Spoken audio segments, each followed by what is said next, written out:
Welcome everyone to the first invited talk in the Allen School's Molecular Programming Seminar Series. And today we're very lucky to have Erik Winfree with us from Caltech. And I'd say it's very appropriate that Erik is our first speaker, as he's first in a lot of respects and first pioneer, one of the early pioneers in molecular programming, particularly from the viewpoint of computer science. And he's been a central figure ever since. Many of the seminal results, both in theory and experimental areas of our field, were either born in Erik's head or in his lab. He's a full stack scientist. He continues to prove beautiful theorems, develop important scientific software packages, and demonstrate elegant experimental breakthroughs. He has won numerous major awards, including being a MacArthur Fellow, Fellow of the AAAS, Feynman Prize winner in nanotechnology, and Rosenberg Tulip Prize winner in DNA computing. Erik's students and postdocs have gone on to top-tier institutions with a remit to program matter in beautiful ways, and the Allen School is no exception there.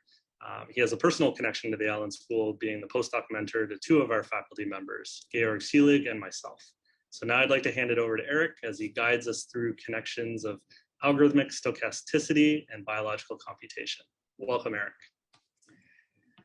Thank you, Chris. That was too generous. So today's topic is going to be a bit of a, I guess, computer scientist view of chemical reaction networks and how looking at what might be thought of as a chemical or biological model from the lens of computer science can provide some insights that are maybe unexpected, at least to me. I couldn't really figure out how to title this talk, so I gave it 3 titles, which you can see here, but let's dig into it. So I'll start with a little story about one of my good friends, Matt Cook. So here he's shown in my lab doing some experiments, but he's actually a theorist and a good friend. And sometimes we would have little competitions, one of which was to write algorithms to solve Sudoku puzzles. A good way to spend an afternoon or a weekend. Anyways, that interaction is what actually got me onto this project that I'm going to tell you about today. So what's Sudoku? Most of you know. It's a puzzle that one solves often on long airplane rides, though not so much in the last year. And the challenge is, given a grid, 9x9 grid, with 3x3 subgrids, and a few numbers placed in the cells, find a way to put numbers in the rest of the cells such that every column, every row, and every 3x3 square has exactly 1 copy of each digit. So this particular puzzle has this particular solution. And it turns out that if you generalize to arbitrary sizes, this is a NP-complete problem. So it's in the classic category of problems that are quite hard to solve, but easy to verify that you've got a solution. So with my interest in molecular systems and chemical reactions, the question that came to my mind is, can a chemical reaction network solve this kind of puzzle? That seems like a maybe silly question, but it's an instance of a more broader question, which is, can chemical reaction networks solve combinatorial search problems? What kinds of information can they do, and how can they do it? Going a little bit more broadly, there's the question of how much computing can fit in a cubic micron of molecules jiggling around and subject to Brownian motion and other stochasticity inherent in biochemical systems. So to understand how much computing you can pack into a small volume, whether it's to understand biology or to try to engineer one's own chemical systems, maybe molecular robots that seem like artificial cells of some sort, but solve tasks that you have designed them to do. Well, if we want to program such molecular machines to do interesting things, we'd like to be able to get that small volume to do as much computation, as much information processing as we can, so that we can make our machines smarter. So to try to address that kind of question from a theoretical point of view, we need some kind of model of computation to study. And it's natural to use a model that chemists think is appropriate to chemical reaction systems. So there's two standard models of chemical kinetics.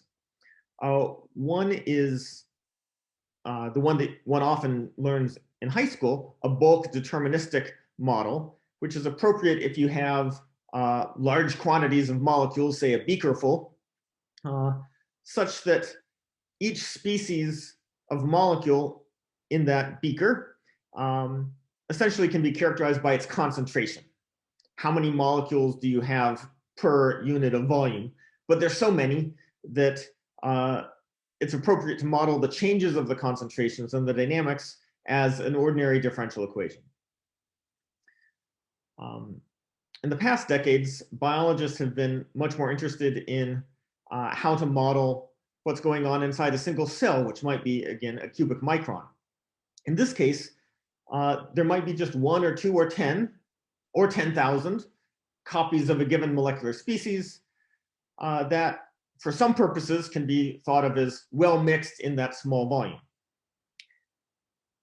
And in these cases, one wants to keep track of exactly how many molecules you have. Is it 1? Is it 0? Is it 10? And these molecules will interact stochastically, giving a different model of computation that's related to the first, sort of in the limit of large volumes. So let's look in some detail as to what these models are, so that we can then ask, how can they compute? So in the deterministic case for bulk systems, if you consider a variety of reactions, we'll just consider unimolecular and bimolecular reactions right now. A reaction will have a rate constant, and how much of that reaction is taking place per second is dictated basically by the concentration of the reactants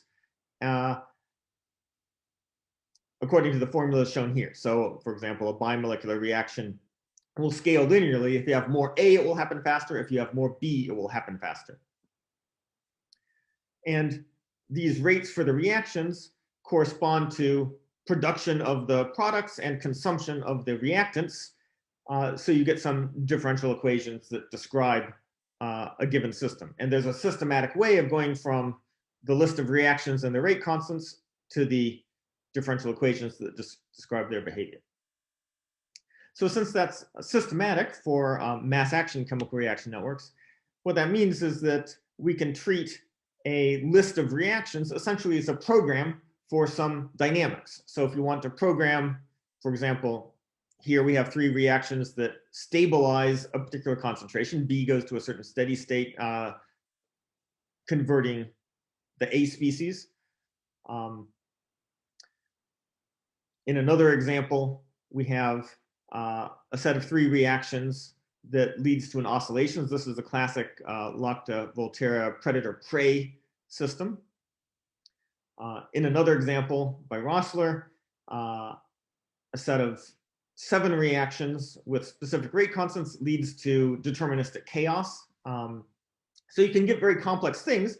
And the question is, if you have the freedom to design arbitrary chemical reaction networks, as maybe a chemical engineer would be able to do now or in the future, the question is, what kinds of dynamics can you get a chemical system to do? Notably here, we're looking at systems that have that can be appropriately modeled as with irreversible reactions. So in real physics, everything that can happen forward can also happen backwards, and so all reactions are reversible. However, if you have some energy source that's driving a reaction, and perhaps you have some hidden material supply as well, some fuels that are getting consumed to produce outputs, then in that case, you're using energy and material to drive the system forward, but reactions can be driven forward to very strongly so that we can effectively treat them as irreversible. Okay. So under that assumption, what can we do? So there's actually a long history. I'm giving just two references here. Rossler in 1974, before he discovered the chaotic behavior, he was asking this question, and he has some remarkable papers from the 1970s that show, for example, that you can take arbitrary electrical circuits and convert them to chemical reaction dynamics, or neural networks and convert them to reaction dynamics. And you can program reaction diffusion systems. Quite prescient. Very few people paid attention to those papers because at the time, one couldn't build these bizarre chemical reaction networks. And people were much more interested in things that had a clear experimental reality. Okay, but it turns out you can build effectively arbitrary digital circuits and many other things using mass action chemical reaction networks. So that's nice. So today I want to look at the stochastic model and sort of see what special features stochasticity gives you as a programmer. So what's the stochasticity due to? Well, it's due to, in this model, if you have a well-mixed bag with marbles in it that you're shaking very hard, and reactions happen when specific marbles bump into each other, when two molecules bump into each other can be considered as a Poisson event, a random process. And so if you have reactions, for example, these two, and you look at sort of the timeline, every time you run the system, it will be different. But there will be discrete events where either the red reaction occurred or the blue reaction occurred. And that will lead to discrete changes in the counts of how many A's, how many B's, how many C's, how many D's you have. So this is, again, a classic model for stochastic chemical reaction networks, which incidentally sort of arises in many forms. It's related to Petri nets, to vector addition systems, and several other classical models in computer science, as well as being a specific chemical model. So in order to write down the Markov chain for these systems, I want to emphasize again, there's a systematic way from going from a chemical reaction network to a Markov chain with an infinite state space. The state space is the set of all possible counts of each molecule type. And there are propensities or probabilities of a given reaction per unit time that follow systematically from the type of reaction you have. For example, A plus B will be its rate constant times the number of A's times the number of B molecules, and that decreases the larger your volume is because collisions happen less frequently. There's some special cases. For example, if you have a reaction that requires 2 copies of A, you can't use the earlier formula, because if you have exactly 1 A present, that reaction can't happen. So the correct formula here is the number of A molecules times the number of A molecules minus 1. And this generalizes for higher order reactions. Okay, so what does it look like? If we take the 3 programs we saw before, in some cases, they sort of just look like noisier versions of the deterministic behavior. The stabilization program still stabilizes B, converts the A to B, but it does so in a slightly noisier way. The oscillation we see is no longer a nice regular oscillation. It's irregular amplitude, irregular frequency, but it's still sort of an oscillator. The chaotic system, at least in this run of the system, we see that it exhibits a quite different behavior in the long term. First, it starts definitely looking chaotic and messy, but not deterministic chaos, of course, because it's stochastic. But then there's an extinction event where one of the species goes to 0. And once it goes to 0, it turns out for this CRN, it can't come back. So that event is qualitatively different from what can happen in the deterministic system. This difference between 0 and 1 or 0 and some is a profound difference in the stochastic chemical system. So what other kinds of differences are there? And are they problems? Certainly, if you want an oscillation to continue for a long time, that's a problem if an extinction event could take place. If you want your oscillator to be reliable and constant frequency, a good clock, then the stochasticity is a problem, certainly. But maybe, as computer scientists know, maybe randomness can also be a resource. So how can we look at the inherent stochasticity due to the Brownian interactions of molecules as a resource that allows us to do something that maybe the deterministic chemical reaction networks couldn't do? To put it another way, if you're trying to get a chemical reaction network to do something for you, something that's useful for a biological cell or useful for a molecular machine, such as a artificial cell, does the noise make it harder to do that thing or easier to get the job done?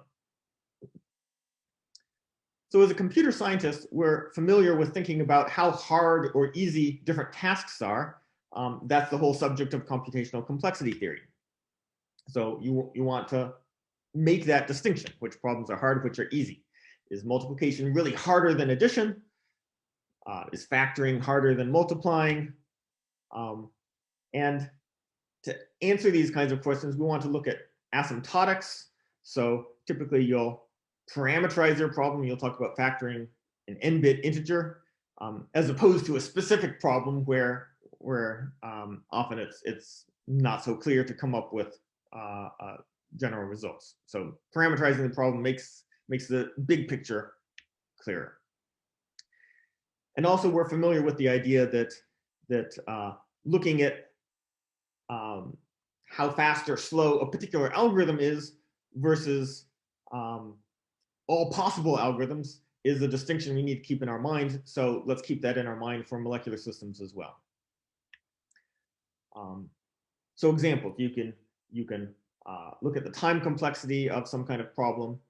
Your naive grade school multiplication algorithm might be considered to be an order n squared algorithm, but there are faster ones if you're clever.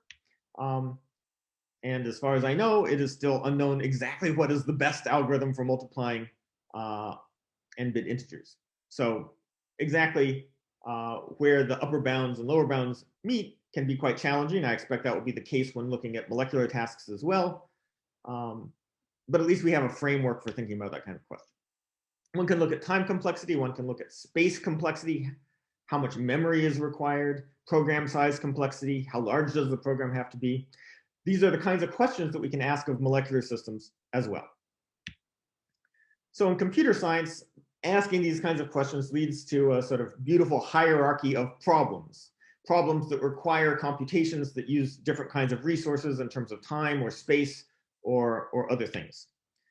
And certain problems like multiplication is polynomial time, playing Go or checkers, finding who wins is exponential time. Different kinds of problems like factoring are in different classes.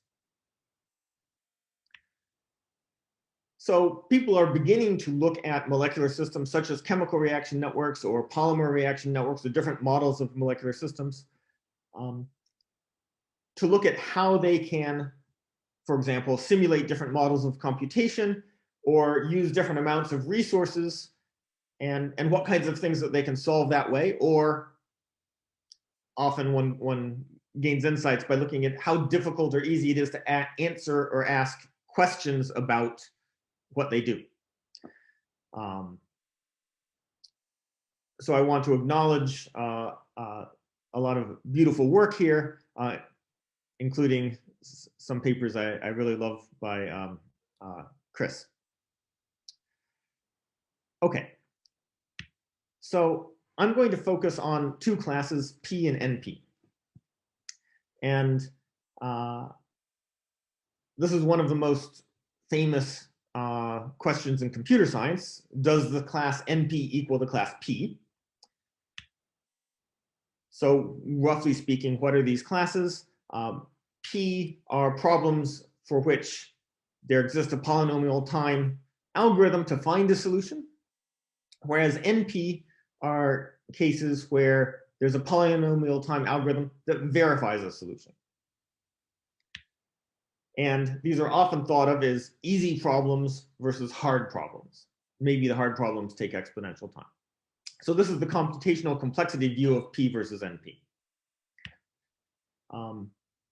There's a technical caveat for about search problems versus decision problems. I'm going to be sort of taking a search problem viewpoint here, since I'm going to be discussing these ideas in a somewhat informal way. In particular, I'm not actually interested in whether P equals NP or not. What I'm interested in is the difference in computational organization that these two complexity classes suggest.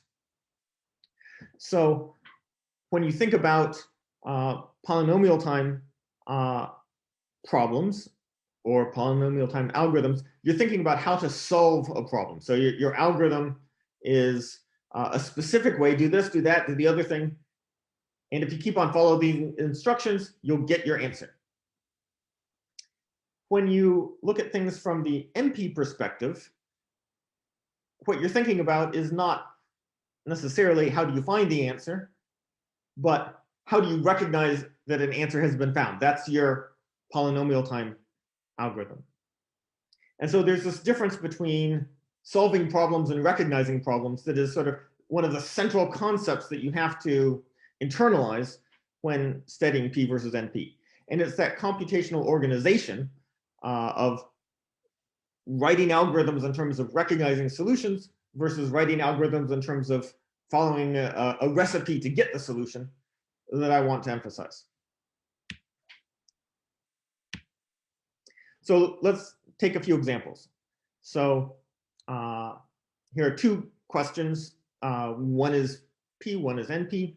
The polynomial time question related to Boolean circuits is given a circuit and given a particular input, what is the output? So you can find that by just going through the circuit, evaluating each gate in order, and by the time you get to the output gate, you've got your answer. No problem. The NP version is circuit satisfiability, which is given a specific output, maybe you want Y to be true, what input will make that happen? And in some sense, the naive algorithm for that is try all the possible inputs, of which there are 2 to the n. And if any one of them makes the output the value you want, great, you found your answer. And in some sense, all algorithms for solving circuit satisfiability boil down to that kind of process, that kind of enumerative or search process. And those are hard, but it's easy to recognize. If someone says, yes, 0, 1, 0 produces the output 1, then you can verify it in polynomial time.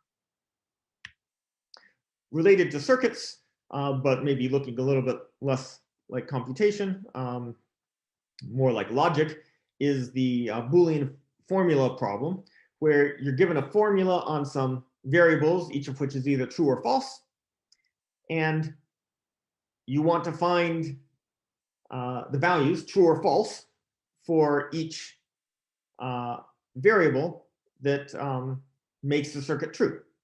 That's the formula satisfiability problem. Again, that's an NP problem.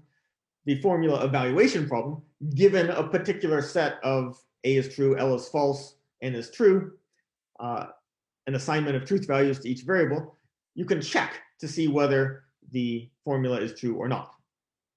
So that's the polynomial time version. Okay, so those are sort of the canonical P and NP problems. So something that's quite interesting is that there's been an enormous amount of progress in SAT solvers in the past few decades. And it's now the case that many problems in industry, rather than sort of designing algorithms to solve specific problems, one translates one's problem into a SAT solving problem and then just applies a SAT solver to solve that problem. And often this is sort of the easier way to get an effective solution. You essentially spend your time not thinking about the algorithm, but thinking about how to specify the correctness of the problem that you're trying to solve. And that's now an effective strategy. One thing that's also surprising is that there are some strategies that work, at least on some instances, that are remarkably simple. So the walk-sat algorithm for conjunctive normal form Boolean formulas is a very simple stochastic local search algorithm. You just start with a random assignment of variables, and then you fiddle with it until you find a solution. So until the formula is satisfied, you choose an unsatisfied clause. You've got your list of clauses. Some of them are satisfied, some of them aren't. Choose one that's not satisfied. Flip a variable that causes the fewest other clauses to become unsatisfied.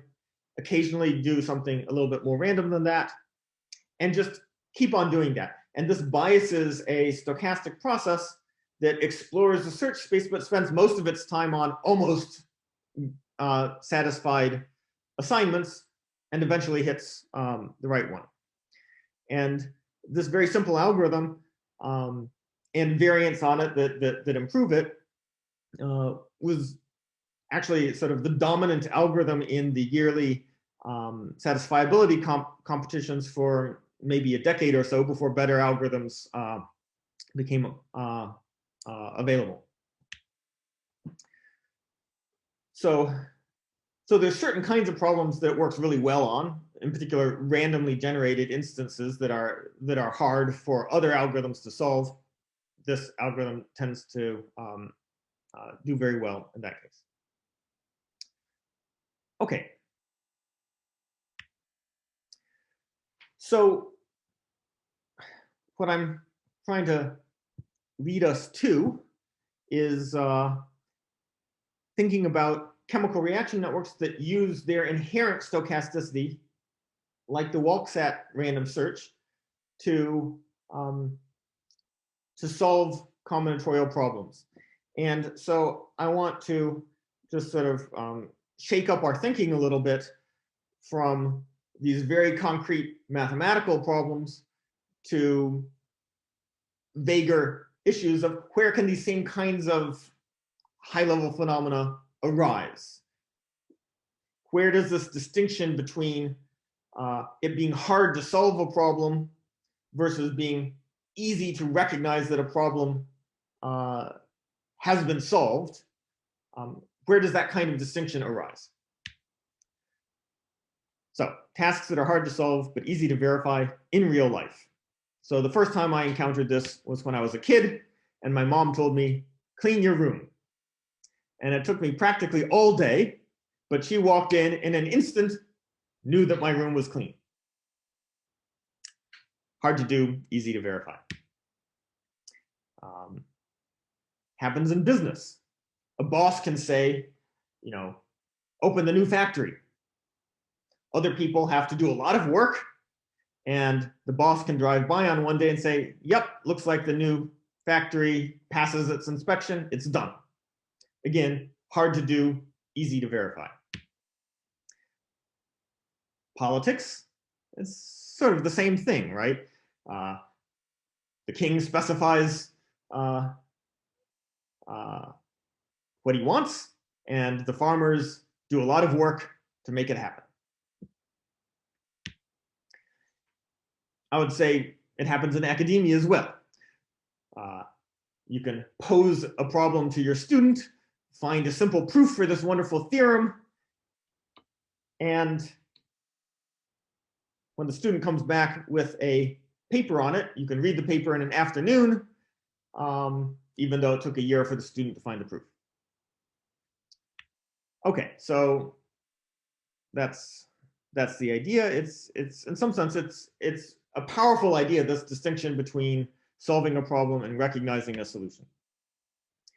And organizing one's life, one's tasks this way has some advantages. One person can supervise many people because checking that they're doing the right thing, if their task is hard but verifying it is easy, then you've got time to keep an eye out on everyone. If verifying that their work was correct took as much time as it did for them to do it, you can't supervise more than one person. And the supervisor doesn't even need to know how to solve the problem. You just need to recognize the solution. The student solving the problem doesn't even have to know how to solve the problem. They just have to get lucky and find the answer. So it sort of allows for creativity. And I would argue that this distinction of the difficulty of doing a task and the ease of verifying it is sort of what enables hierarchical structures to be productive. Okay, so now let's look at molecular systems.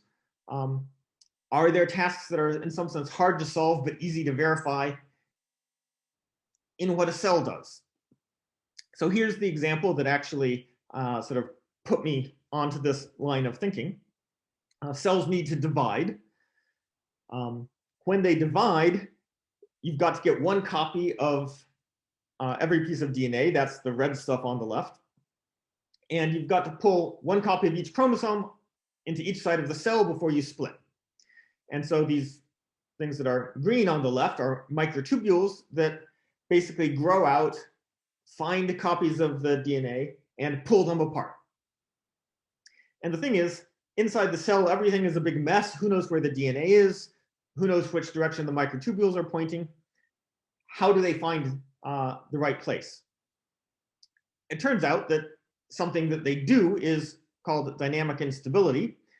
That's remarkably can be shown sort of in a test tube, no cell being involved. This is what's shown on the right. The proteins basically assemble and grow the microtubules longer, but occasionally sort of flip a switch, if you will, and shrink, and then they grow out, and then they shrink, and then they grow out. And it wasn't at all obvious why this is a good strategy for this algorithm required for cell division.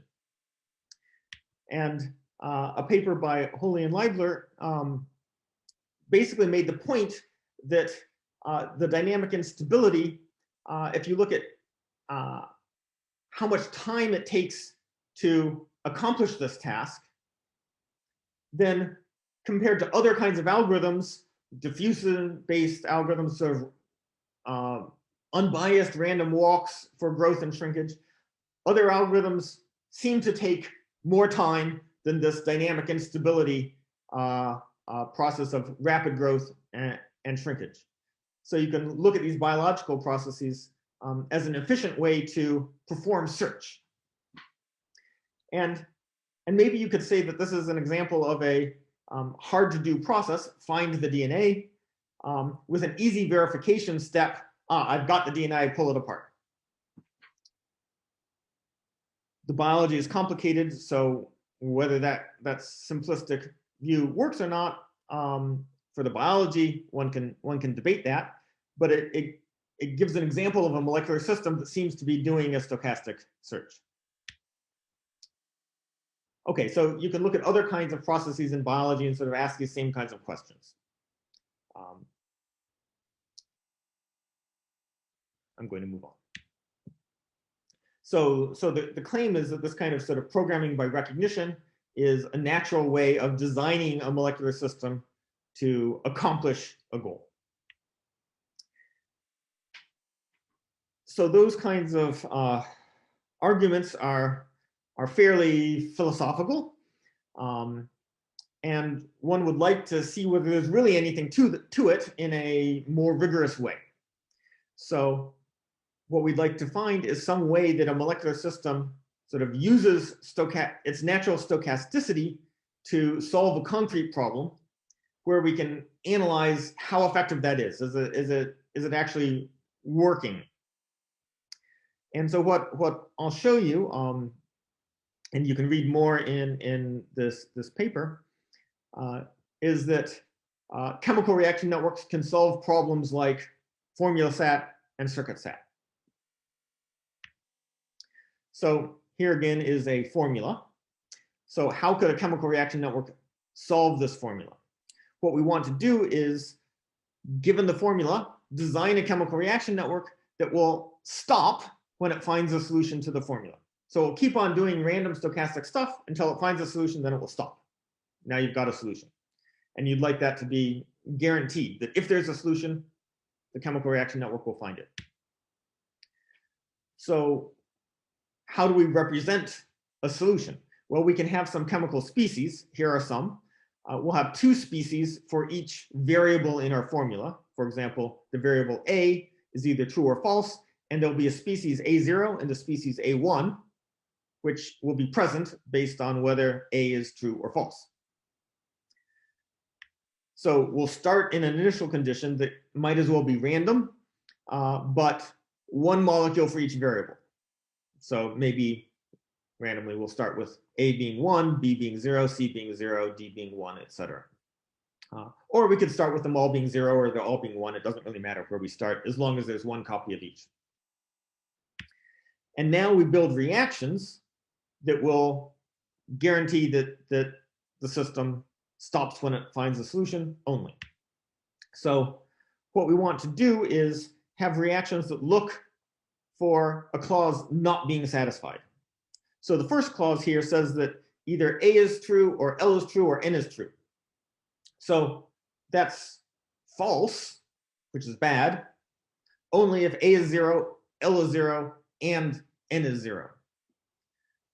So the chemical reaction network, using a trimolecular reaction, can recognize that this clause is unhappy and try to fix it. There are three possible ways of fixing it: change A to be true, change L to be true, or change N to be true. So the claim is these three reactions won't be able to do anything.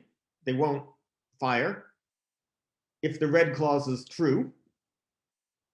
And if the red clause is false, they'll do something. Now we add reactions, 3 reactions for each other clause. Keep on going for all of them. And that's your CRN. And the claim is, first, that if the CRN halts, then all the clauses must be satisfied. That's verified. And secondly, if the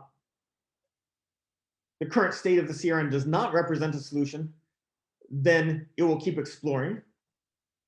That's satisfied, because if there's a violation, then one of these reactions will have a problem. And finally, we have to claim that a solution is reachable, which is also a simple argument, but I won't give it here. That no matter what state you're in, it's possible to follow a sequence of reactions to get to the solution.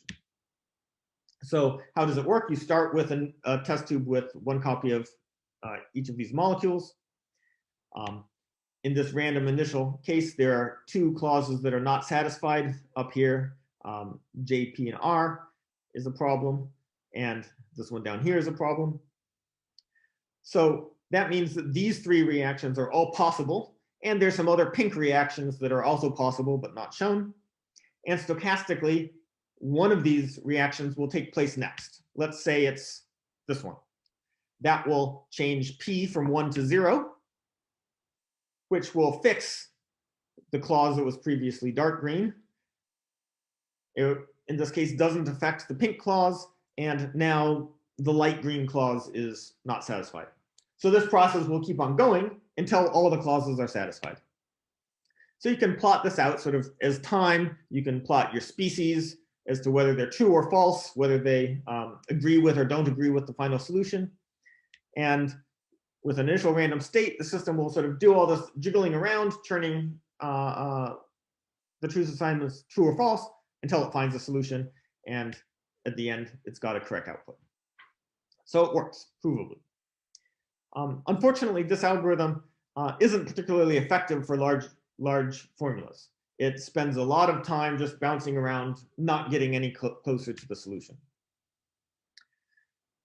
However, looking at the walk-sat algorithm that we know already works well on some classes of problems, we can modify our chemical reaction network to incorporate the biases that the walk-sat algorithm makes when choosing clauses. In particular, it tries to flip a variable that breaks as few other clauses as possible.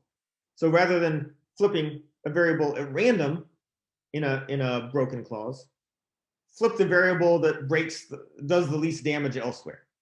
And that bias is sufficient to sort of focus the random search much more effectively on solutions most of the time. So we can modify our chemical reaction network to incorporate the same kind of bias, not exactly the same algorithm, but very similar. So basically, we now have one reaction that recognizes that a clause is not satisfied, and it basically says, well, let's try to change all of the variables. And if some other clause doesn't like that change, we will reject those attempts to try them probabilistically. So we also have some reactions that, well, if a different clause tried to change A from 1 to 0, that would make this clause false. So we reject that change. It tries to change to A0, it stays at A1. And similarly, if other clauses try to change the other variables in situations where they would break this clause, we reject those statements. Whether it actually gets rejected or not depends upon what reaction happens first, which is stochastic. So sometimes it will do it anyways. And then we have reactions that take an attempt to change a variable and solidify it. But these happen a little bit slower to give the system a chance to reject that change first if it was a bad change. So this modification of the previous system works pretty well. So here's, in some sense, the punchline of my paper. What I'm comparing here is solving randomly generated 3-sat problems, sort of with a ratio of clauses to variables that are in the hard regime. Most of these problems are quite difficult to solve. And I generate random problems, 100 problems for each value of n. So here, for n equals 50, n variable problems. What's plotted is the time it takes for a sort of classical deterministic algorithm, basically mini-sat, which was at one point in time a top algorithm, no longer, but sort of an out-of-date comparison. But anyways, on the x-axis, we look at sort of how a classical algorithm running on my laptop solves the problem. And on the vertical axis, with a logarithmic scale, we look at how long it takes for a chemical reaction network simulator to simulate my CRN. And data points, each data point is a randomly generated problem. Data points that are above this dotted line, the CRN is slower than the mini-sat solver. For data points that are below this dotted line, the CRN is faster. So not only does this confirm that the CRN actually finds the solutions for all of these problems, with large numbers of variables even, but that as the problems get larger and harder for the classical DPLL-based algorithm to solve, the walk-sat-based CRN simulating that CRN is in wall clock time faster. Even though this isn't the best algorithm out there these days, it surprised me quite a bit that simulation of a chemical reaction network could be not insanely inefficient.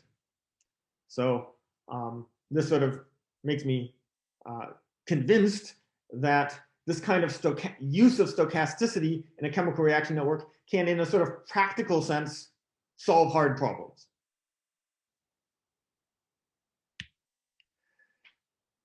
So what I want to explore for a few minutes now is to give some sort of flavor of what this might do for a chemical reaction network. So what kinds of problems, how can we think of these SAT problems? A CRN certainly doesn't want to solve some industrial circuit verification task, but what kinds of things might it want to do? Well, maybe it wants to take some sensor information and recognize some kind of pattern or perform some kind of inference. So in an abstract sense, an associative memory is an example of a kind of inference task where you're given a certain set of patterns at any given time. You're given some parts of information about that pattern that constrains it, and then you have to recall which pattern is this. What are all the other variables? If these variables are blah, blah, blah, what are the other variables? So one instance of associative memories is pattern image recognition. So here we have 6 images, and we can think of each pixel in each location as being a different variable. So we have one variable per pixel, and now we can construct a Boolean formula whose only solutions are these images. And I'm using a technique essentially suggested by Matt Cook, who I introduced at the beginning of this talk. And this isn't meant to be an optimal technique, just to sort of demonstrate the idea. One sort of randomly select triples of pixels. One can look at what those pixels are in the different images. There are certain possibilities that are allowed. And you write a formula that allows those possibilities and disallows the other possibilities. And if you take enough of those triples, that will give you a formula whose only solution, if you're lucky, is just these patterns. Okay, so that's what I did. And then I took that formula, converted it to a CRN, and then clamped certain pixels. For example, if I want to say, pixel 8,11 is always on, then I add a clamping reaction that, if it's off, turns it on, and then runs that system. So in these two examples, I clamped a different subset of 10 to 20 pixels, and then let the walk-sat reaction run. The gray cells are when a pixel is trying to change. The black and white are when it's sort of declaring itself to be either true or false. And the reactions are changing the species to 0 and 1, or try to change in the different positions. And so in these two cases, the 10 to 20 pixels I clamped were consistent with either Boltzmann or Franklin as the images. So that's sort of what it looks like to run. So that was essentially doing an inference task. Now we can think of a sort of pattern synthesis task. So suppose we want to build an image where the corners are connected by unbroken lines. Again, we can express that as a SAT problem. So we can write down an expression for any that involves any 5 pixels in the entire image that basically insists that if the center cell is black, then there are exactly 2 neighbors, 2 immediate neighbors. And that will ensure that you have lines, connected lines. So if you build a formula that has that sort of template for every pixel position, and find solutions. There are many solutions, not just one solution, but all of them have the property that there's connected lines between the corners, and also possibly some circles elsewhere. But that's what the formula gives you. So again, this is what it looks like as the WalkSat CRN runs. It basically, wherever there's some violation of the formula, it sort of melts the structure. It tries different values, and the structure wiggles around until eventually these sort of violations of the constraints bump into each other, and you have a valid solution, which I think will happen soon. Right, okay, so again, that's the stochasticity, finding a solution to a constraint problem. Okay, so that's all the results. I now want to spend just a few minutes trying to draw some insights and perhaps concerns about this kind of use of stochasticity.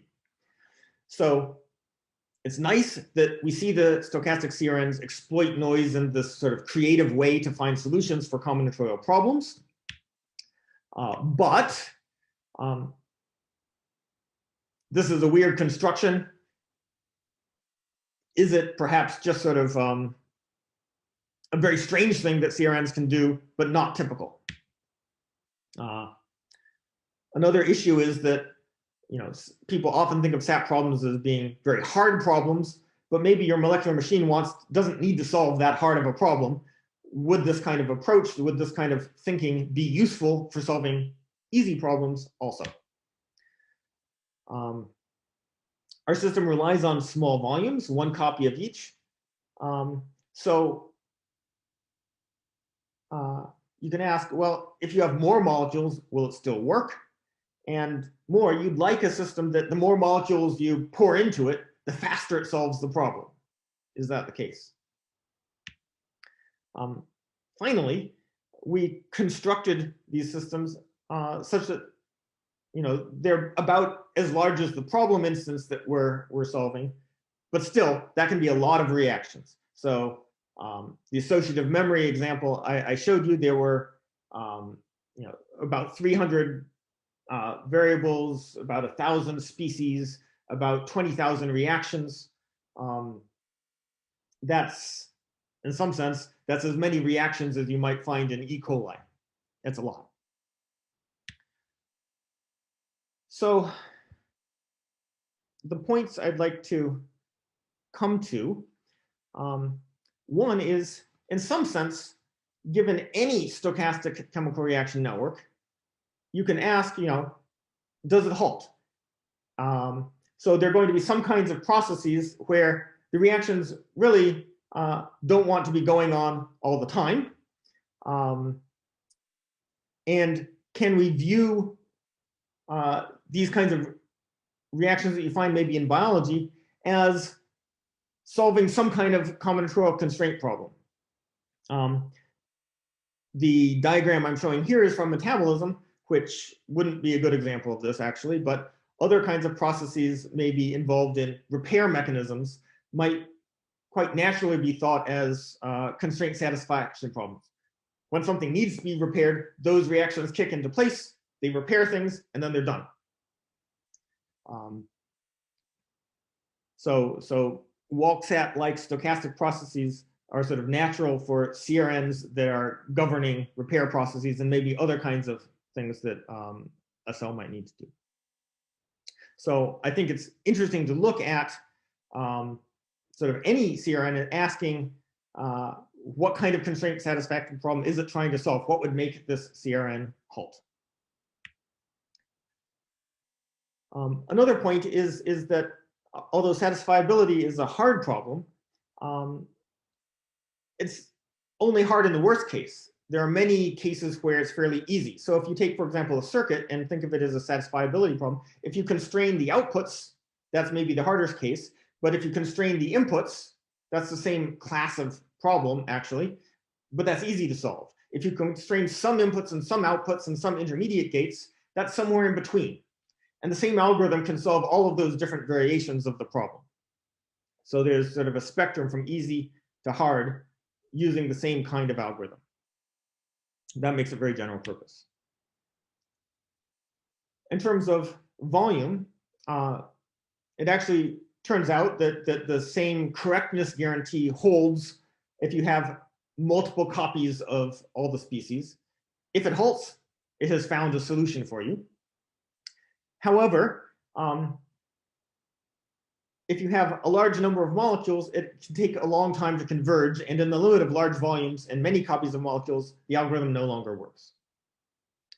So if you want to take advantage of the parallelism of chemistry, you need to somehow spatially separate sort of different instances of the molecules, so that different locations in space are trying to solve the problem simultaneously, and whoever solves it first would then sort of communicate with the rest of the molecules to declare that the solution has been found. So that's the kind of thinking that would be necessary, which reminds one a lot of reaction diffusion systems. So reaction diffusion systems are chemical reaction networks in space, where locally you have chemical reactions taking place, but in different locations in space you have different concentrations. So the classic reaction diffusion system is a bulk, continuous, deterministic partial differential equation type model, which has been used a lot for studying pattern formation processes. But we could imagine a stochastic local version of reaction diffusion that tracks sort of individual molecules diffusing around locally and reacting with their neighbors. So I think there's some nice examples when you sort of think about the spatial version of stochastic local search. So another NP-complete problem is graph K coloring. Can you assign colors to vertices on the graph such that no two neighbors have the same colors? That's also an NP-complete problem. And chemical reaction networks, well-mixed ones, can do that in a very natural way. Given a graph, you build a chemical reaction network such that a species that is present if, say, edge E is blue, and a species that is present if, say, edge A is blue, will have a reaction if there's an edge between E and A, and then one of them will have to try to change. So the same kind of recognition of violations of your combinatorial constraints can ensure that this chemical reaction network stochastically searches around. It won't halt until it finds a solution. But if you lay out the molecules in space and effectively sort of draw in molecules what the graph looks like, you can design a set of reactions that occur just between local neighbors in that space, such that they will try out different colors and stochastically recognize when there's a violation, when there's two neighbors that have the same color, and keep on doing this kind of random walk until the entire graph has quite literally been colored. And here, the number of reactions you need to design doesn't depend upon the size of your problem. So there's a constant number of reactions that can K-color an arbitrary graph using this surface localized chemical reaction network. So it'd be very interesting to see if other kinds of constraint satisfaction problems could also be translated to this sort of two-dimensional view where different parts of the system can be acting simultaneously. So this can both potentially exploit the parallelism of space, as well as allow one to have fewer reactions, rather than a number of reactions that's insanely large. And other kinds of problems, like this pattern formation problem, could also be, in principle, formulated in this sort of stochastic reaction diffusion framework. Okay, so I think this shows that stochasticity can be used in chemical reaction networks. At the beginning, I argued that this distinction between solving a problem and recognizing a problem allows for hierarchical structure in society and industry and so forth, because sort of the upper layers of a hierarchy only need to recognize that a task has been solved at the lower levels. And I think it would be very interesting now to look in chemical reaction networks whether this recognition sort of SAT solving approach also allows hierarchical chemical reaction networks to be built that solve problems in a more powerful way. Finally, can a chemical reaction network solve Sudoku? Well, this is the kind of problem that we can translate to a SAT solver, and therefore the answer is yes. In fact, that's an inefficient way of solving it, and in the supplementary material for my paper, I show a CRN that is actually very effective solving Sudoku problems, but using a different kind of stochastic search, which suggests to me that there's a whole sort of range of stochastic search algorithms in chemical reaction networks that will have very different properties, and I think it will be interesting to explore them. So hopefully I convinced you, those who are still here, that this sort of distinction between solving problems and recognizing problems is at the heart of the P versus NP question, has some interesting implications for the organization of stochastic molecular systems.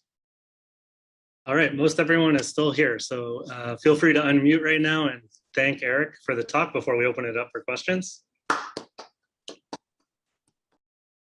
So Erik, I'm kind of curious what your thoughts are in terms of natural algorithms.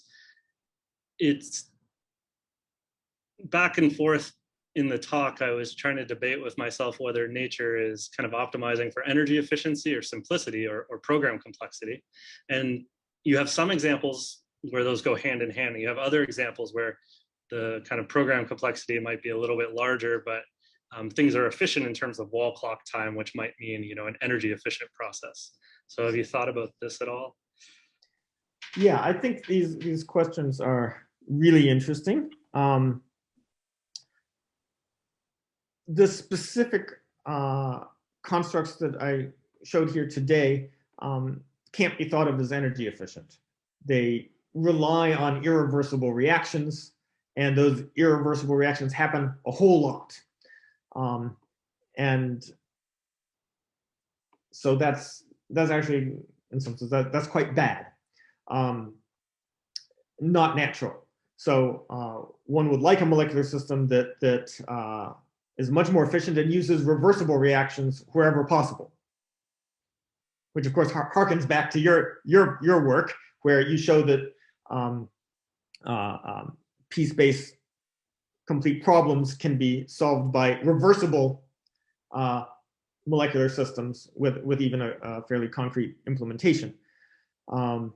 But very inefficient, time-wise. In time-wise, yes. So there's that sort of points to this trade-off of you know, how is the energy being used in molecular systems such as chemical reaction networks? Can we nail down sort of how much irreversibility or a certain amount of energy expenditure buys you in terms of efficiency? And when you don't need it and you would like to build a subsystem that's mostly reversible with just a little bit of irreversibility here and there. I think those are very interesting trade-offs to explore. I'll also address your question about sort of program size efficiency versus energy efficiency versus other things. I think that the chemical reaction network model, sort of for well-mixed chemicals, is actually, in many senses or for many purposes, a poor one to be thinking about for designing molecular systems, because it sort of points one's attention, in some sense, away from effective solutions that one would have thought of otherwise. So biology and physics exploits space very effectively, either for making things like polymers or for arranging molecules, you know, in different places. and that space has computational power for representing information, for representing data structures. And as we saw in the K-coloring example, for allowing much simpler programs that sort of do the same thing, but in different locations. And I think it's really essential going forward to think about where space sort of fits into our analysis of molecular algorithms. Completely agree. Any other questions? Feel free to unmute yourself. I know you touched on a couple of topics at the end, but kind of what future real-world realizations or applications of biocomputing are you kind of most excited about right now? Okay, so that's a lot broader than this specific talk. So I'm generally excited when we can define, shall we say, a molecular programming language, a model of computation that has a natural molecular interpretation, and design compilers that go from that language to real molecules that can be synthesized in the lab. So one of the nice things about the chemical reaction network model is that, in fact, we already have some prototypes of that process. There's systematic ways of compiling a chemical reaction network into a system based on DNA nanotechnology. Doesn't work for very large CRNs yet, but it's, to me, enormously exciting to see that come to life.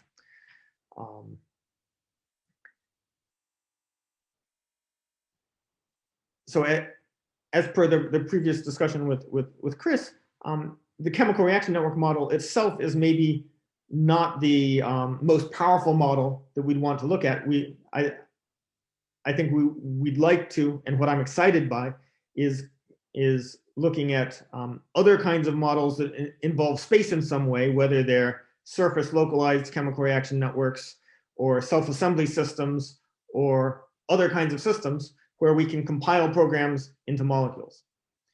And my view is that if one can sort of get that step robust and reliable so that we can go from 3 to 10 to 100 molecules, sort of which we can do now, if we can go from there to thousands to tens of thousands of different species, we're getting to the scale where one could build a sort of cell-size molecular machine with different components that would be designed sort of as a program in a model of computation that gets compiled down to molecules. So ultimately, I think one could build sort of cell-like molecular systems, maybe that don't have a metabolism, you have to feed them exactly the right energy source, maybe that don't divide, but are sort of like the Boston Dynamics spot robot of the micron scale molecular world. This will be the last question, so please go ahead, Jason. Okay, AJ's question kind of was similar to what I was wondering about, and Erik, you were alluding to other types of models. I was wondering if you could go a little bit more into depth about what you think is the most promising area in that. Like, I know about like DNA origami as like a 2D localized, like are there any other areas that you would be excited about exploring? So I think that's a very active sort of frontier question in the field right now. So there are some standard models. There's tile assembly models that just involve molecular components that bind to each other and stick, but stick in programmable ways. There are also some kind of polymer models where molecules can sort of build chains, even branched chains.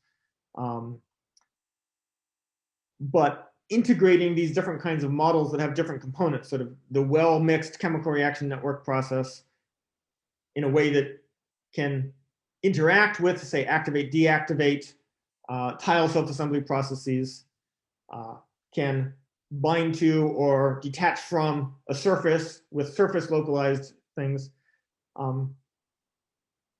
We don't right now sort of have a model that sort of encompasses everything. It's just each of our models sort of focuses on one particular kind of molecular mechanism and asks, what can you do if you just program that kind of mechanism? Whereas when we look at biology, all of these mechanisms are taking place at once. And there are both practical and conceptual issues when you try to sort of put these models together. You know, if you do it naively, it just sort of makes a mess that's neither theoretically tractable nor experimentally tractable. And so finding an elegant way to do that, that one feels sort of captures all the essential kinds of features. And we don't know what all the essential kinds of mechanisms and features are yet. We don't know that. But if we could find a model that does that, I think that would be a big advance for the field. Yeah, certainly. Thank you.